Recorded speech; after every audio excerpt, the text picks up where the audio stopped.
श्री कृष्णाय वासुदेवाय हर हे परमात्मने प्रणत क्लेश नाशाय श्री गोविंदाय नमो नमः। धन्य है ये ब्रजभूमि जहाँ त्रिभुवनपति मानस रूप में अवतरित हुए और इसी कालिंदी के तट पर भगवान श्री कृष्ण ने की अनेकों लीलाएं। आज इन्हीं लीलाओं का दर्शन हम अपने मानस भाव से करते हैं। आज कुंभ पूर्व वैष्णव बैठक में दूर दूर से श्रद्धालु आ रहे हैं और आनंदित हो रहे हैं यहाँ के विहंगम दृश्यों को देखकर। आइए चलते हैं कुंभ पूर्व वैष्णव बैठक में और देखते हैं यहाँ आयोजित होने वाले कार्यक्रमों की कुछ झलकियाँ।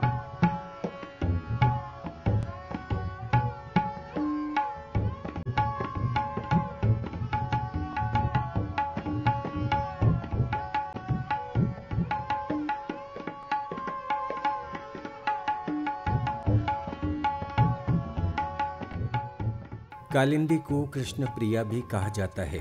श्री कृष्ण के अनुराग और लीलाओं की गवाह रही हैं श्री यमुना।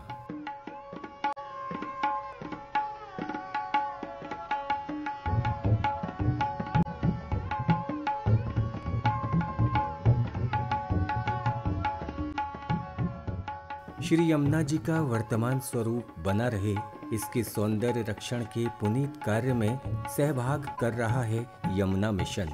माँ यमुना में स्नान करने से दैहिक, दैविक, भौतिक सभी पापों से मुक्ति मिलती है। ब्रजवासियों के लिए यमुना माँ उनकी आराध्या शक्ति हैं। यहाँ तक कि संतानोत्पत्ति होने पर यहाँ परंपरा है यमुना पूजन करने की। घर में कोई भी शुभ और मांगलिक कार्य हो, उससे पूर्व किया जाता है यमुना माँ का पूजन। यही कारण है न सिर्फ ब्रजवासी बल्कि दूर दूर से भी श्रद्धालु यहाँ आकर माँ यमुना का पूजन करते हैं और करते हैं यमुना माँ का चुनरी मनोरथ। ब्रजवासियों के लिए विशेष रूप से यमुना माँ उनकी माँ हैं, इसीलिए यहाँ स्वच्छता का भी ध्यान रखा जाता है और आजकल यहाँ किया जा रहा है माँ यमुना का हरितम श्रृंगार वृक्षों के माध्यम से। आइए देखते हैं मथुरा और वृंदावन के घाटों की कुछ झलकियाँ।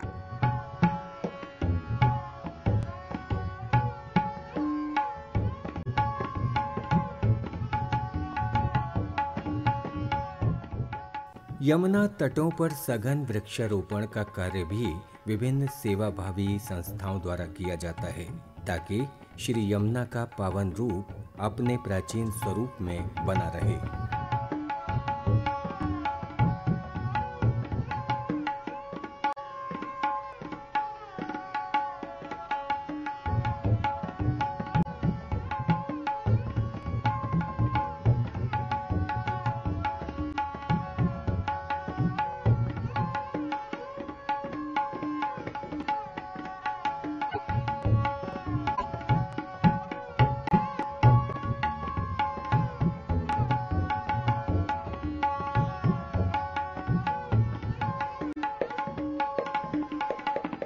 कुंभ पूर्व वैष्णव बैठक में यमुना स्नान व पूजन की सार्थकता हेतु यमुना जल में गंगा जल की आपूर्ति की जा रही है।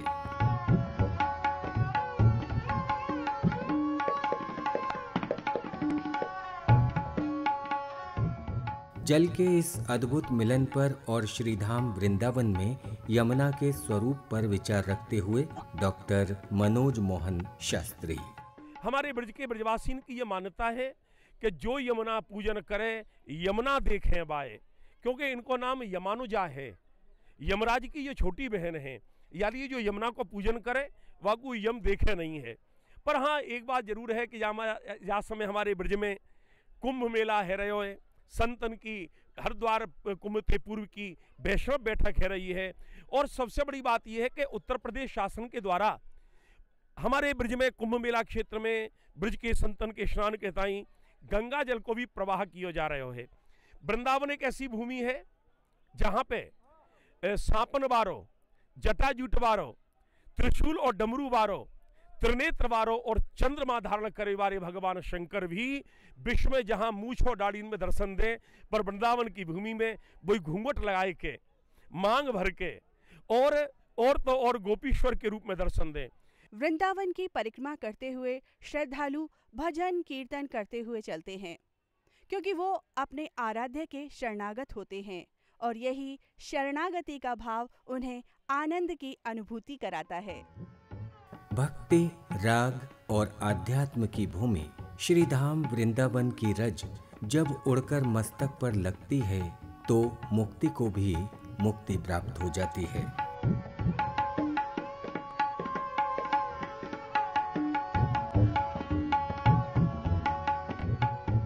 ऐसी पावन धरा को प्रणाम निवेदित करते हुए विभिन्न शुभ अवसरों पर वृंदावन की पंचकोसी परिक्रमा का महत्व बढ़ जाता है। इसी महत्व को बताते हुए रसिया बाबा।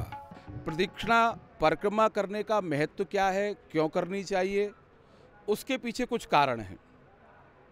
कहीं सप्तकोसी परिक्रमा है गिरिराज जी में, हमारे वृंदावन की पंचकोसी परिक्रमा है, क्योंकि ये जो पंचकोश 5 कोस की परिधि के भीतर जो भी वृंदावन है उसकी प्रदक्षिणा का परिक्रमा का महत्व इसलिए बनता है क्योंकि यहाँ सप्त देवालय जो प्रमुख देवालय हैं वो इस परिक्रमा की परिधि के मध्य आते हैं और अनेकों संत इस परिक्रमा की परिधि के मध्य में निवास करते हैं।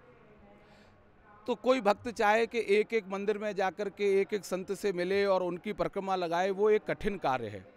इसीलिए हमारे आचार्यों ने, प्राचीन संतों ने ऐसी परिक्रमा की परंपरा डाली कि हम उस परिधि में रह रहे सभी संतों का और जितने भी देवालय हैं उनकी परिक्रमा लगाएं तो हमको उनके स्पर्श का और उनके दर्शन का लाभ प्राप्त होता है।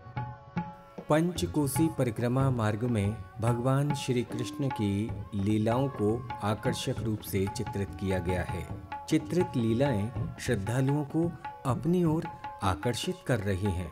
वृंदावन बहुत अच्छा है और इधर राधा रानी के दर्शन होते हैं।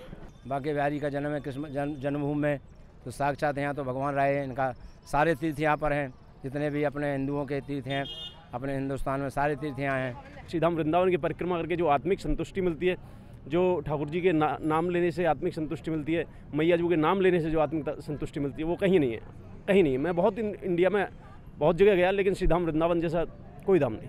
एकादशी मानी जाती है, बहुत अच्छी मानी जाती है। उस पर परिक्रमा लगाना शुभ होता है, ये हमारे हिंदू धर्म में बताया जाता है। तो इसलिए हम लोगों ने सोचा कि एकादशी पे वृंदावन की परिक्रमा लगाई जाए। ज़्यादातर लोग लगाते हैं, वैसे तो परिक्रमा लगती रहती है 12 माह, बट एकादशी के दिन और अमावस्या के दिन ज़्यादा लगती है और इसीलिए हम आए हैं आज। लीलाधाम वृंदावन और कालिंदी का अपना अनोखा संबंध रहा है, इसी से इस धाम का महत्व बढ़ जाता है। विचारों की सहभागिता के साथ महेश भारद्वाज। पंचकोसी की भगवान की जो हृदय है उसके चारों तरफ आवरण में हम जब परिक्रमा करते हैं, हमारे जैसे बच्चा नज़दीक होता है तो हमारा ध्यान उस बच्चे पे बहुत गहनता से होता है। ऐसे ही हम जब परिक्रमा करते हैं तो हमारे शरीर के जितने विकार हैं, हमारे शरीर के जितने हम नेगेटिव ऊर्जा है वो नष्ट होती है परिक्रमा लगाने से।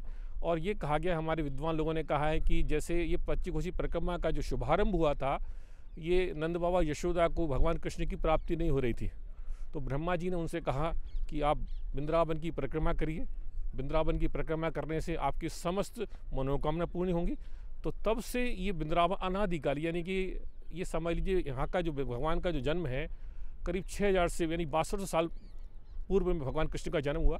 तो ये कह सकते हैं जो वृंदावन में जो पंचकोशी परिक्रमा लगती है, इससे भी पहले ये परिक्रमा लगती आई है, यानी कि भगवान कृष्ण के माता पिता ने ये परिक्रमा लगाने का शुभारंभ किया और अनादिकाल से ये परिक्रमा चलती आई है। वृंदावन के वृक्ष को मरम न जाने कोई, डार डार और पात पात पे राधे राधे होए। वृंदावन कुंभ पूर्व वैष्णव बैठक के भव्य आयोजनों की झलकियां लेकर प्रतिदिन हम आपसे मिलते रहेंगे। तब तक के लिए हमें आज्ञा दीजिए। जय श्री कृष्णा।